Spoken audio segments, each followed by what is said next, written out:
Kapag pagkaing kontrobersyal ang pag-uusapan, malamang papasok sa isipan ng mga pagkaing nagpapainit daw ng damdamin at katawan.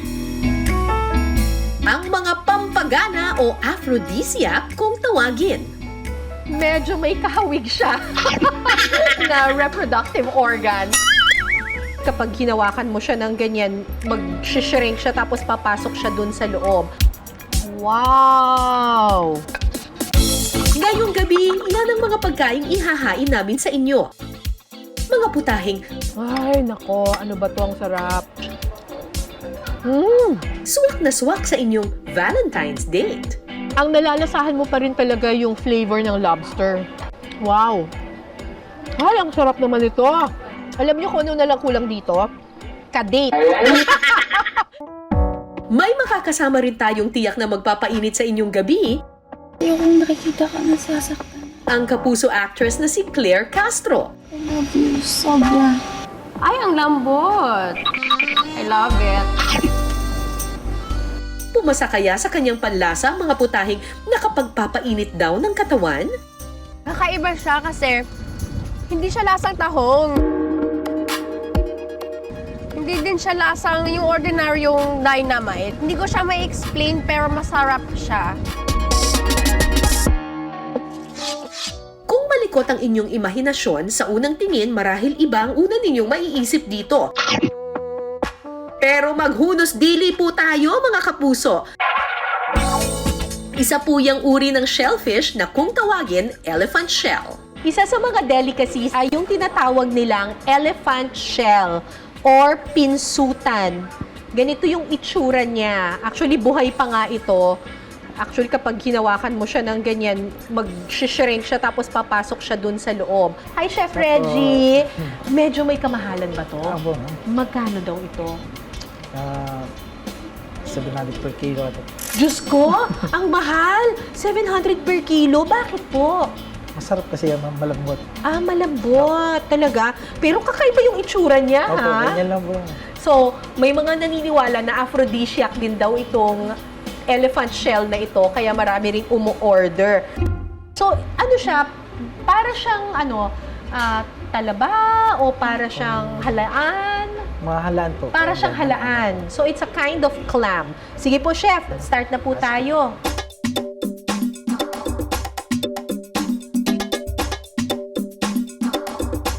Igigisa muna ang bawang, luya, sibuyas, at onion leeks. Sunod na ilalagay ang mushrooms, bell pepper, at celery. Ito po, ano pong ginawa na natin dito? Nilinisan na po siya, ma'am. Tapos, Bali, ito po, nilaga po Apo. natin or Apo. ni-steam? binanlian lang po ng mainit na tubig. Parang binlanch Apo. lang. So, Para binanlian matanggal lang po yun. ng mainit na tubig, tapos biniak siya, Apo, tapos hilahin na lang po. hihilahin Apo. siya, tapos, Yan na po siya. malinis. yun na. Tapos Apo. lilinisan, magiging ganito yung Ganito na po itsura siya. niya. Oh! Parang squid, ano? Ang itsura. Akala mo pusit. Ito po ay oyster Oyster sauce. Chef, yung ganito pong elephant shell, kailangan po bang mabilis lang ang Opo, luto ma'am. sa kanya? Kasi hindi po siya kailangan po matagal kasi kukunat po yung Kukunat siya. Apo. Parang kapag nagluluto ka ng pusit, yung kailangan mabilisan lang. Ito Ay, na ano po yung- yan? Ito na po yung exo sauce natin. XO sauce? Apo. Ano naman ang XO sauce? Baboy, Oo. pork po, tapos dry scallop, kiwi. Oh, Pinaghalo-halo na po siya. Paghalo-halo? Apo. Ang alat. Medyo nga lang po siya, may malat-alat. Na maanghang. Apo. Pagkatapos, lalagyan ito ng kaunting chicken stock.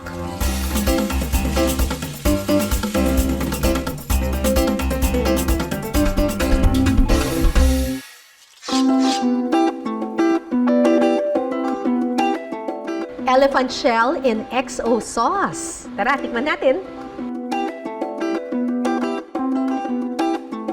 First time kong kumain itong elephant shell. Tikman natin. Lasa siyang pusit. Saktong-sakto yung pagkakaluto ni chef dun sa elephant shell. Hindi siya makunat at all. Tapos crunchy pa yung mga vegetables. Sarap. Okay siya. Aphrodisiac ang tawag sa mga pagkaing pinaniniwalaang nagpapataas ng libido ng isang tao. Itinuturing din daw na aphrodisiac ang mga pagkaing maanghang at nagpapainit ng katawan. Kasi yung nakukuha natin na anghang sa sili or yung lasa niya mismo na parang matalas, yun yung effect ng capsaicin. Nagre-release siya ng endorphins na nakaka-trigger ng ating tinatawag na happy hormones. Lalo pang magliliyab ang inyong pakiramdam sa seafood aphrodisiac na ating titikman kasama ang kapuso actress na si Claire Castro. Ayoko sa tabi, ah. Baka mahulog kasi ako. Mahirap pa naman ako mag-fall. Nakilala siya bilang Cielo Ignacio sa GMA teleserye na Nagbabagang Luha. Ayokong nakikita ka nasasaktan.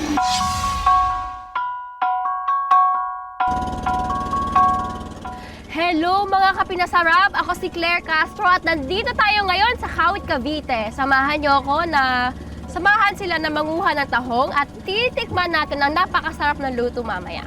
Let's go!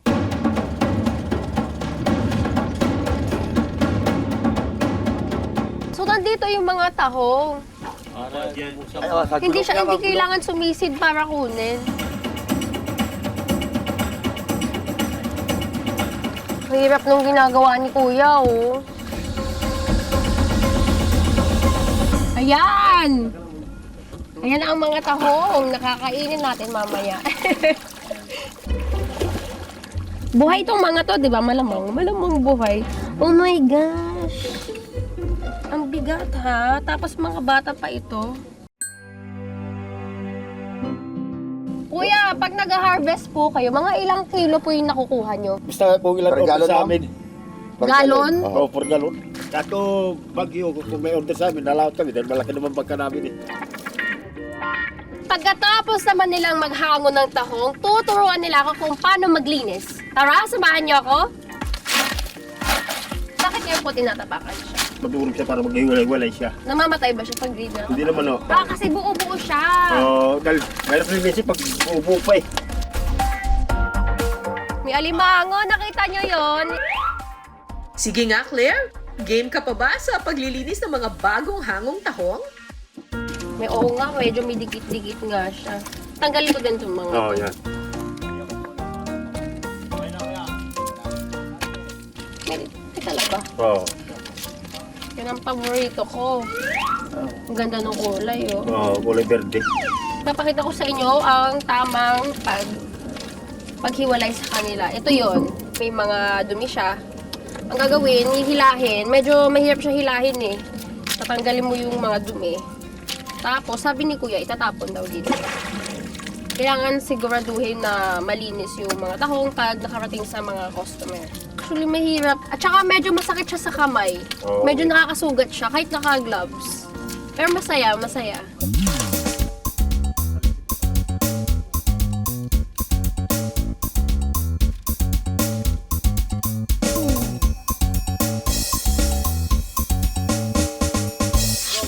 So, ito na nga guys. Ito na yung tahong na hinango natin kanina. At ngayon, lulutuin na natin. Anong gagawin natin, Kuya? Gagawa tayo ng lumpia dahil na may tahong.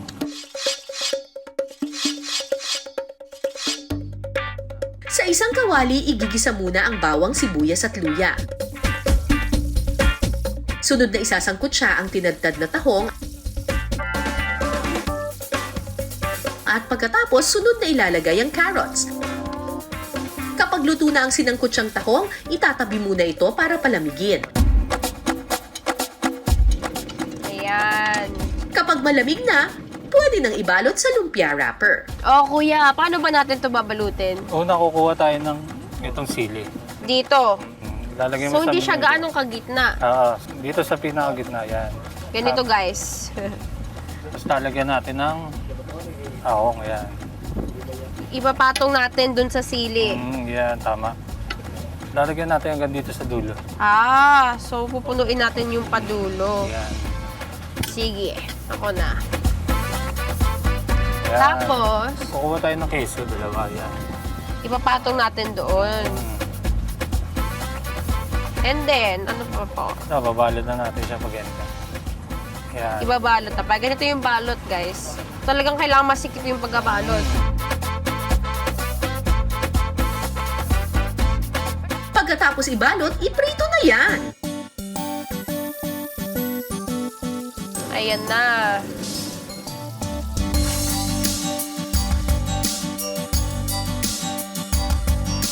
Ayan na, luto na ang dynamite na lumpiang tahong. Ano kaya lasa na ito? Tignan na natin.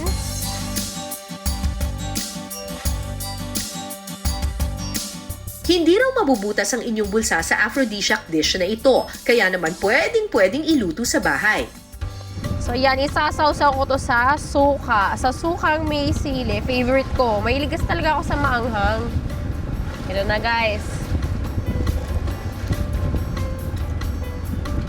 Kakaiba siya kasi hindi siya lasang tahong. Hindi din siya lasang yung ordinaryong dynamite. Hindi ko siya ma-explain pero masarap siya. Medyo may hawig siya sa lasang beef na mas masarap. Maanghang ng konti. Konting-konti lang.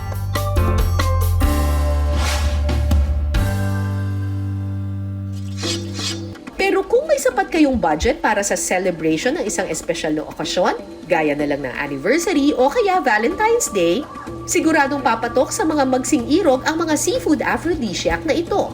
Dito sa Pasay City, pag nag-order ka ng isang seafood dish, pwedeng mamalengke ka muna, tapos ipapaluto mo na lang sa kanila. Tingnan nga natin kung magkano yung presyo ng mga very, very fresh daw na mga seafood dito. King prawn, 1,800 pesos. Ay, napakalaki! Ito naman yung tinatawag nila na blue crab kasi makikita ninyo yung mga sipit niya, blue siya. 950 pesos, 1,800. Tapos ito, buhay pa yung mga alimango. Kung sipit lang ng alimango ang bibilin mo, 1,200 pesos per kilo. Ibang level! Pero ang pakay ko talaga dito ay ito. Lobster or tiger lobster. So, if I'm not mistaken, ang presyo nito ay 3,500 pesos per kilo. Pero, ang sabi nila, kung medyo may pera ka, pwede kang umorder ng lobster na talagang buhay na buhay pa. Pero syempre, mas mataas na ang presyo nun. So, tingnan natin yung mga live lobster nila. Incidentally, ang lobster, isa daw aphrodisiac. Kasi meron itong zinc at saka merong vitamin B12 na nakakapagpataas ng adrenaline, ng energy, fertility at testosterone ng mga lalaki. Oh! Totoo kaya yon? Hi! Kumusta? Okay naman po. Si Pangga, tama ba? Yes po, Pangga po. Si Pangga, kababayan ko sa Rojas, Yes, sa Capiz. Yes, madam. Oo. So, totoo ba ang chismis na yung lobster na 3,500 pesos kapag patay, pag buhay, 5,800 Ay! per kilo. 5,800, akala ko 5,000 lang. 5,800, madam. Ay, Which is Diyos. a tiger lobster. Buhay pa siya. So, susubukan ko ngayong manghuli ng lobster. Tanggali ka dito. Ay, Alin ba naman. dito? Diyos ko, teka lang ha. Ito po. Hindi to naninipat ha? Ay, hindi po. Oh my God, teka lang, wait lang. Ito Ayan, na po. Ayan na. Dalawang sipit? Yes, pwede Hawakan naman. ko. Dahan-dahan lang ha. Ay! Ayan. Ayan na! Behave naman yung mga alaga Behave natin. naman pala yung lobster. Yes. So, may mga bumibili nito kasi sinasashimi nila. Yes po, for sashimi. Mas manamis-namis ang Yes lasa po. daw kapag Opo. buhay. Kaso lang parang hindi ko afford. Wow. Aphrodisiac daw to eh. Oo. Pampataas daw ng ano. So ito na yung nahuli nating lobster para fresh na fresh yung iluluto natin. Idiretso na natin sa kusina. Kasama ko ngayon dito si Kuya Joel. Hi, Sir Joel. Ma'am. Okay, tuturuan niya tayo kung paano gumawa ng lobster Cheese noodles. cheese noodles. So may lobster na, may cheese pa. Sarap nito. Okay, so simulan na po natin.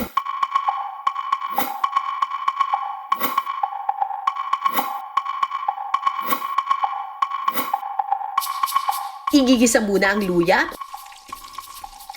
at onion leeks.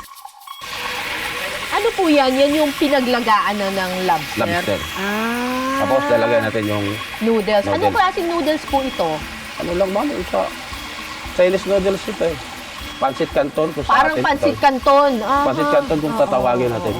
Pagkatapos, titimplahan ito ng seasoning powder, chicken powder, asukal, at kaunting asin. Ilagay na rin ang keso. Boss, May cheese na! Yung cheese na ginagamit niya, yung talagang mabilis matunaw na cheese. Oo. Quick melt ba? Oo. So ito, ang ninutulong natin doon sa pinanglasa natin doon sa pancit canton, yung mismong pinaglagaan ng lobster. Lobster. Plus Para yung malasa mga siya. chicken powder. Para malasahan mo siya, ma'am. Oo, para malasa. Lagay natin sa plato. Parang ito ngayon yung base niya. So, naluto na natin yung parang bed niya. Ngayon, yung toppings na. Para naman sa lobster toppings, igigisa ang luya at onion leeks. Ito, ma'am. Cheese. Cheese agad! Idadagdag ang keso at ang pre-cooked lobster meat. Yun! Titimplahan ng asin, asukal, seasoning powder, chicken powder at chicken stock. At para maging malapot ang sauce, gagawa ng potato starch slurry. Para lumapot lang. Pwede rin cornstarch ang gamitin. Pwede rin, ma'am. Pwede Pero rin. mas maganda ito, ma'am eh. Talaga? Potato starch. Potato starch yun yung ginagamit sa mga lomi. Eto na po. Wow!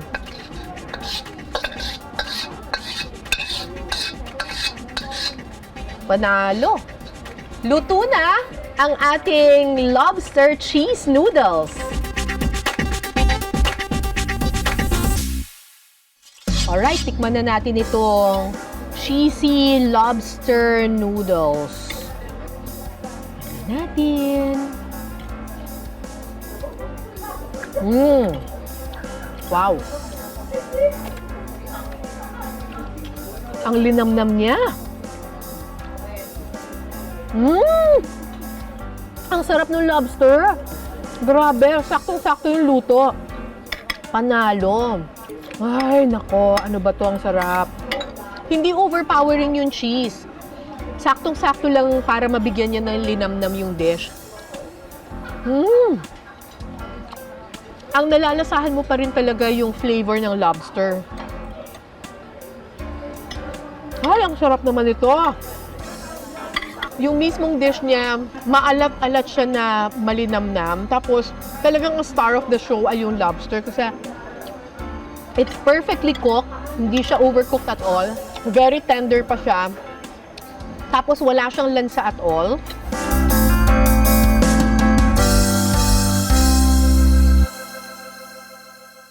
Siyempre, hindi pa tapos ang pagpapakitang gilas ni Kuya Joel sa atin pagdating sa lobster. Bukod sa lobster cheese noodles, tuturuan din niya tayong gumawa ng lobster soup. Chinese soup. Chinese soup. Lobster Chinese soup. Tingnan ito Game!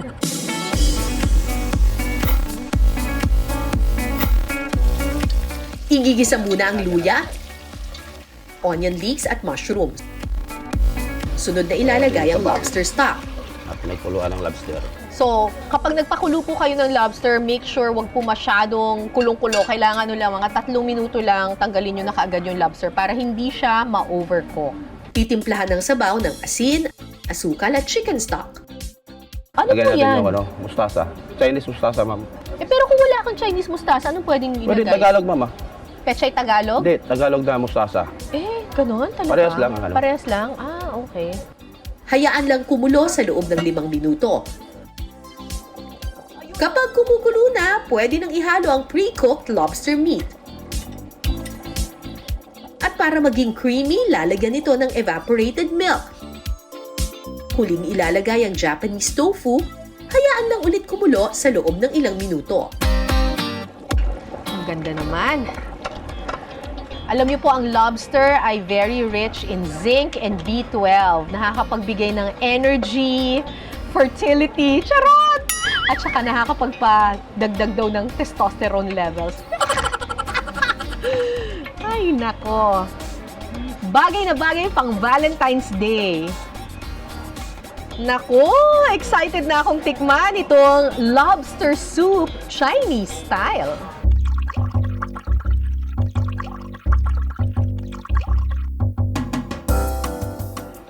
Oh, wow!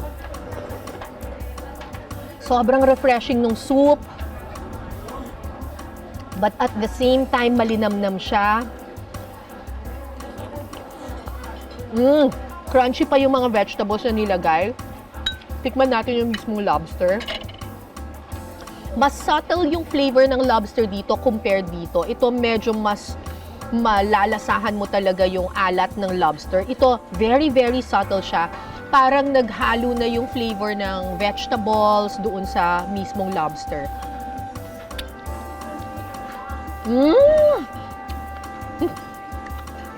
Sarap. Yung soup itself is very refreshing at saka meron siyang linamnam. Alam niyo kung ano na lang kulang dito? Kadate. Yun na lang ang kulang dito, kadate. Sobrang perfect for Valentine's Day. Ito, kukunin ba to? Ang next seafood dish natin, medyo mahalay raw ang itsura.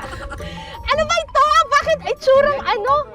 Nahahawig daw kasi ito sa, alam nyo na. Sea cucumber ang tawag dito na karaniwang nahuhuli sa dagat at bakawan. Sinasabing aphrodisiac din ang mga sea cucumber, pero ano kaya ang lasa? Yan ang aalamin ni Claire. Kasama ko ngayon si Chef Wu. He is a Hong Kong national. And kasama natin ngayon ang operations manager na si Sir Eric Lim. How are you today? Yeah, I'm fine, yeah. I'm very happy to be here and I'm excited to learn this recipe.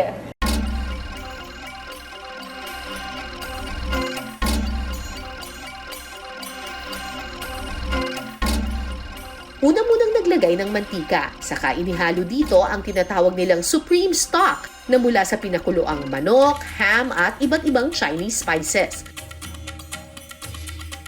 Pagkatapos, inilagay na ang half-cooked na sea cucumber. Pinakuluan ito sa loob ng 10 minuto. Well, nakikurious ako kasi parang nag-expand siya. Lumaki siya habang nagbo-boil. At para lumapot ang sauce, lalagyan ito ng cornstarch na tinunaw sa tubig. Titimplahan ito ng oyster sauce at sunod na idadagdag ang broccoli.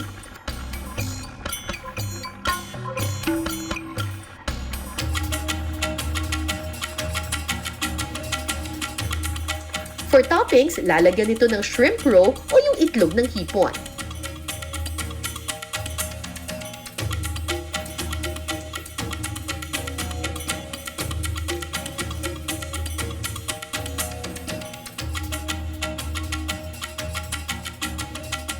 Excited na ako. So, ayan, titikman na natin. Ayan. Ay, ang lambot. I love it.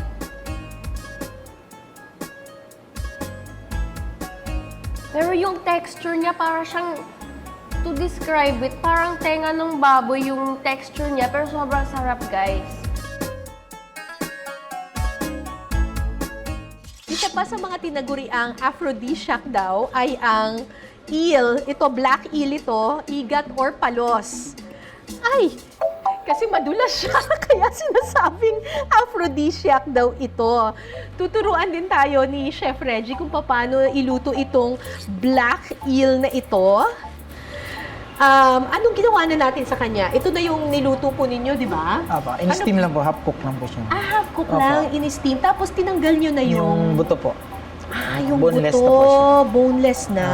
Okay. Alright. Sige, simulan na po natin, Chef.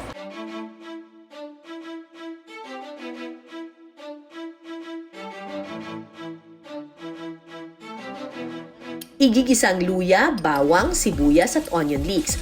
Sunod na ilalagay ang siling pangsigang at siling labuyo. Titimplahan ito ng kaunting patis,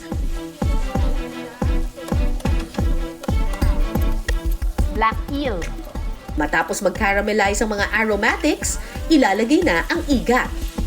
Titimplahan ito ng oyster sauce, toyo, chicken powder, asukal at paminta. At para mag-blend ang flavors, hinaluan din ito ng kaunting chicken stock.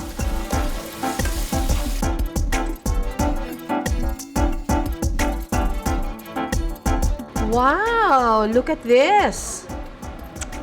Oh, black eel in oyster sauce.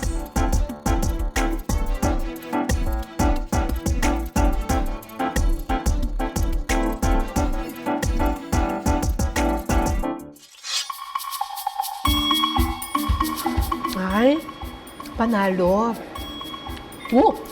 Medyo maanghang ah.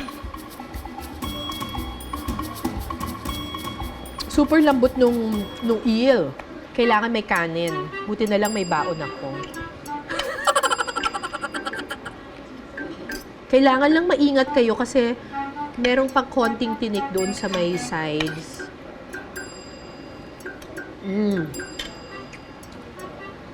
Mas okay talaga to pag may kanin. Ang lambot nung meat ng eel, tapos hindi siya slimy.